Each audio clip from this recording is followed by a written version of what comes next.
everybody, nice to meet you. My name is Jessica, but most people call me Jess.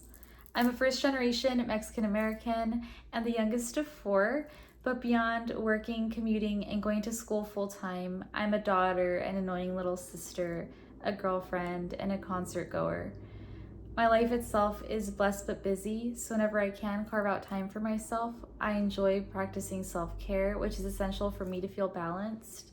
It takes many different forms for me, but for me, it's really simple. I like going to get my nails done. I like going to get boba. My favorite flavor is taro.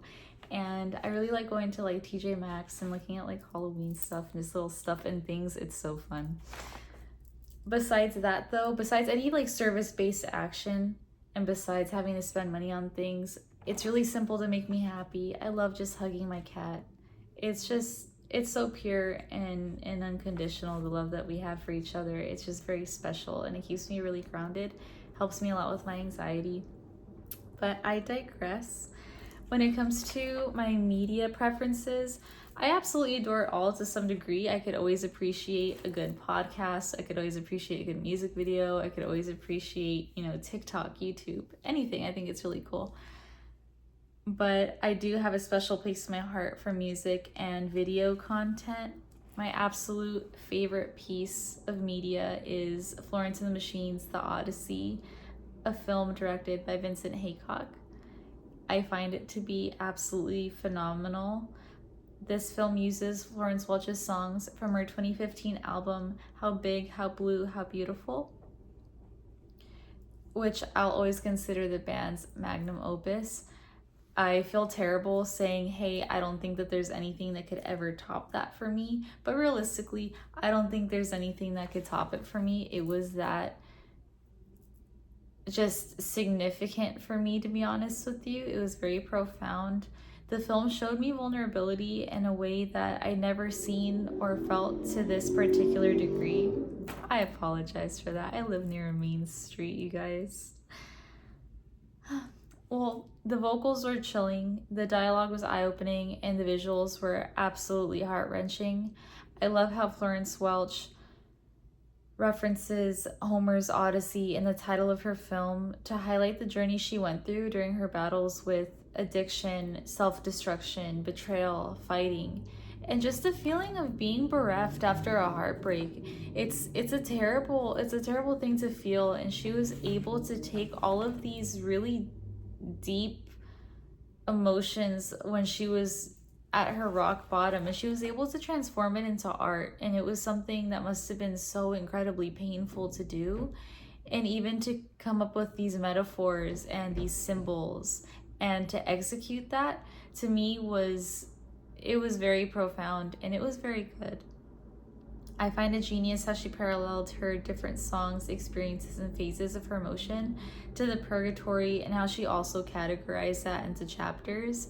If you guys ever do have 48 minutes to spare, it is on YouTube, and I recommend it to absolutely everybody. I have watched it so many different times. I know I had gone to the comment section and someone said, I come here no matter what I'm feeling. Whenever I feel deeply, I come here. And realistically, when I read that, I felt like I found my people, because I do that too. When I had first seen it, I wasn't going through anything particular in my life, but I remember it hit me so deeply. And then later on, when I did, and I had watched it again, I felt like my soul left my body for a little bit, because I felt so understood. And it was just a feeling of, wow, like we all go through something to a certain degree. It was just very almost like you're comforted in someone else's sorrow because they've been through it before. It's very profound for me. But with that being said, when it comes to social media, I'm a big sucker for TikTok, to be honest with you. I really enjoy short form content, and I like how diverse the app is. It could be something as simple as like, hey guys, this is my Trader Joe's haul, and this is what I bought, and I really enjoy content like that. Or it could be something as serious as the news and what's going on in the world. It could be something as serious as, hey, this is what's going on in my corner of the universe. I love how fast it is. You don't need any type of special lighting. You don't need any type of like certain like perfect angle or anything for TikTok. You could just say, hey, this is what's happening to me and my family. This is what's happening around me. This is what's happening to my neighbors. And I find that so profound, you guys. I find that so important to be able to have an app like that.